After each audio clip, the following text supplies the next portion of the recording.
नमस्कार साथियों, स्वागत है आप सभी का RKS एजुकेशन ऑफिशियल में।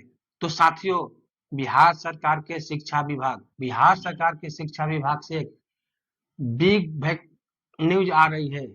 और न्यूज क्या है कि अगले माह यानी सितंबर महीने में बीपीएससी ट्री फोर की वैकेंसी आ रही है। तो दोस्तों, जब वैकेंसी आएगी तो उस वैकेंसी का फॉर्म फिलअप करने के लिए हमें डॉक्यूमेंट की जरूरत पड़ेगी। और हमारे पास डॉक्यूमेंट ही अगर नहीं रहेंगे पूरा, तो वैकेंसी आए या मत आए उससे हमें कोई मतलब नहीं रह जाएगा। तो चलो साथियों, देखते हैं कि जो भी बिहार में गवर्नमेंट टीचर बनना चाहते हैं, अगर उनका सपना है कि बिहार में गवर्नमेंट टीचर बने और हम भी किसी स्कूल में जाकर बच्चों को शिक्षा दे पढ़ाए, तो उसके लिए आपको बीपीएससी ट्री फोर क्वालिफाई करना ही पड़ेगा। और क्वालिफाई करने के लिए सबसे पहले आपके पास दस्तावेज होना चाहिए फॉर्म फिलअप करने के लिए। तो चलो देखते हैं कि फॉर्म फिलअप करने के लिए आपके पास क्या क्या डॉक्यूमेंट चाहिए। कहीं ऐसा ना हो कि आप इंतजार कर रहे हैं कि कब वैकेंसी आएगा और वैकेंसी आ जाएगा और मात्र देगा 10 दिन का समय, 5 दिन का समय, 20 दिन का समय, और उतने समय में आपका डॉक्यूमेंट ही तैयार ना हो और आप फॉर्म भरने से वंचित रह जाइएगा। तो चलो देखते हैं पहला क्या चाहिए। तो सबके पास 10th पास, 10वीं की मार्कशीट और सर्टिफिकेट, 10वीं की मार्कशीट और सर्टिफिकेट। उसके बाद 12वीं 10+2 की मार्कशीट और सर्टिफिकेट। तीसरी है ग्रेजुएशन की मार्कशीट और सर्टिफिकेट, मतलब तीनों की मार्कशीट एंड सर्टिफिकेट, तीनों की मार्कशीट और सर्टिफिकेट जरूरी है। उसके बाद बीएड या डीएलएड, अगर जो 1 से 5वीं तक टीचर बनना चाहते हैं तो उनको 10+2 के साथ डीएलएड चाहिए। क्या चाहिए? अगर वो बनना चाहते हैं 1 से 5वीं तक तो उनको चाहिए 10+2 के साथ डीएलएड चाहिए। अगर कोई कैंडिडेट 6 से 8 तक टीचर बनना चाहता है तो उसके पास क्या चाहिए? ग्रेजुएशन, ग्रेजुएशन के साथ या तो डीएलएड चाहिए और नहीं तो बीएड चाहिए। ग्रेजुएशन के साथ या तो डीएलएड चाहिए या बीएड चाहिए, अगर वो 6 से 8 तक टीचर बनना चाहते हैं तो। उसके बाद अगर 6 से 8 तक टीचर बनना चाहते हैं, 1 से 5 तक तो उनको सी टेट पेपर 1 क्वालिफाई होना चाहिए पड़ेगा। तो उस और क्या एक डॉक्यूमेंट चाहिए? पांचवा डॉक्यूमेंट जो है सी टेट या एस टेट। सी टेट 1 से 5, 6 से 8 के लिए सीटेट की चाहिए। और सीटेट में 2 पेपर होता है, एक पेपर होता है पेपर 2 और एक होता है पेपर 1। तो जो पेपर 2 है, ये जो पेपर 2 है ये 6 से 8 के लिए है, 6 से 8 के लिए है। और ये जो पेपर 1 है 1 से 5 तक है। उसके बाद अगर कोई भी अगर 9वीं और 10वीं का टीचर बनना चाहता है तो उसको बीएड के साथ साथ एस्टेट होना चाहिए। तो एस्टेट में भी 2 होता है, एस्टेट में भी 2 पेपर होता है। पहला है एक दूसरा। जिसके पास पहला है तो वो 9 से 10वीं तक के टीचर बन सकते हैं, और जिसके पास दूसरा सर्टिफिकेट है तो वो 11वीं 12वीं का टीचर बन सकते हैं। तो ये तो हो गया। अगर किसी का सपना है टीचर बनने का तो ये तो लगभग सभी के पास कंप्लीट होगा, इसमें तो कोई दिक्कत नहीं है। जो भी टीचर बनने की कोशिश कर रहे हैं, जो भी इसके योग्यता रखते हैं, तो उसके पास तो इतना होगा। दिक्कत कहाँ आने वाली है? तो ये जो 2 सर्टिफिकेट है, यहीं पर दिक्कत आने वाली है। अगर ये नहीं बना रहेगा तो यहाँ पर आपको बहुत से प्रॉब्लम होगा। आरक्षण से वंचित कर दिए जाइएगा। आरक्षण से वंचित होने के बाद आपका क्या होगा कि जहाँ पर वैकेंसी 1 लाख रहेगा तो वहां आपके लिए मात्र 10,000 ही बच जाएगा। तो चलो देखते हैं कि ये तो हो गया। अब उसके बाद देखते हैं आवासीय। तो देखते हैं आवासीय, क्या एक डॉक्यूमेंट चाहिए हमको? आवासीय प्रमाण पत्र, आवासीय प्रमाण पत्र जिसे हम निवास कहते हैं, ये उन सभी कैंडिडेट के लिए चाहिए जो बिहार के स्थायी निवासी है।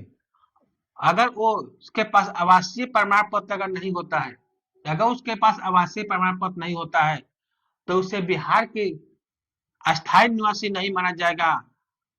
इस स्थिति में अगर वो किसी भी आरक्षण में के कोटे में आते होंगे तो उनको कोटे से बाहर कर दिया जाएगा। तो सबसे पहले क्या है? आवासीय प्रमाण पत्र। आवासीय प्रमाण पत्र किसके नाम से बनना चाहिए? पिता के नाम से।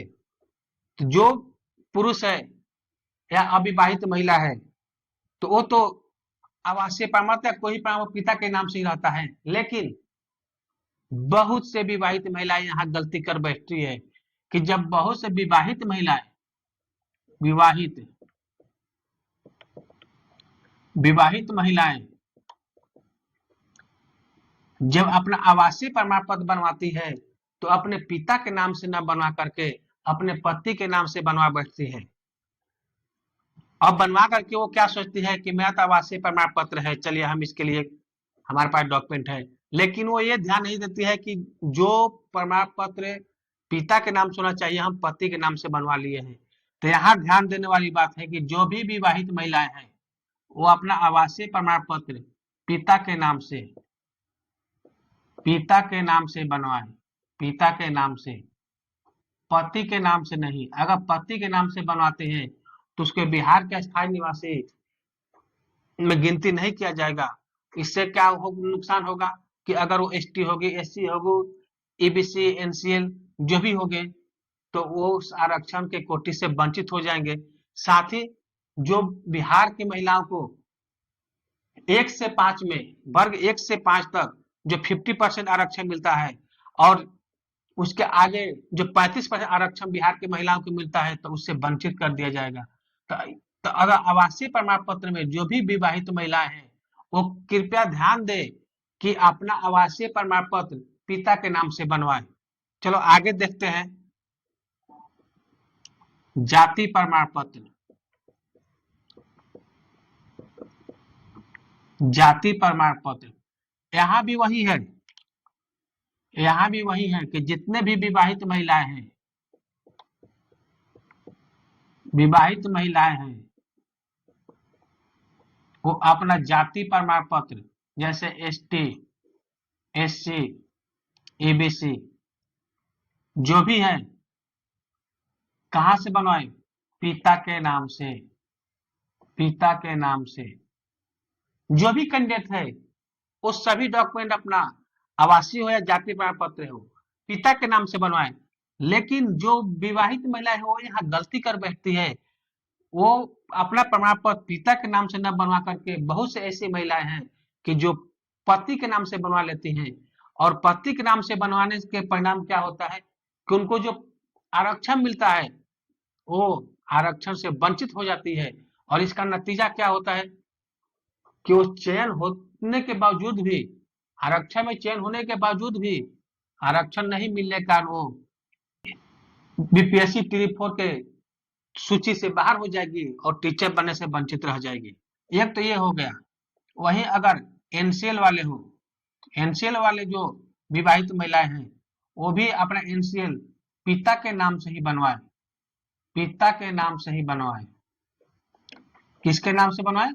पिता के नाम से। हाँ, और सबसे गौर देने वाली यहाँ पर है ईडब्ल्यूएस, ईडब्ल्यूएस विवाहित महिलाएं, ये हाँ सबसे गौर देने वाली है कि जो ईडब्ल्यूएस की विवाहित महिलाएं हैं वो अपना डॉक्यूमेंट कैसे बनवाए। तो देखिए ईडब्ल्यूएस आर्थिक स्थिति के आधार पर आरक्षण मिलता है। तो इस स्थिति में जो भी ईडब्ल्यूएस के कैंडिडेट है उनको एक आय प्रमाण पत्र देना पड़ता है। क्या देना पड़ता है? आय प्रमाण पत्र।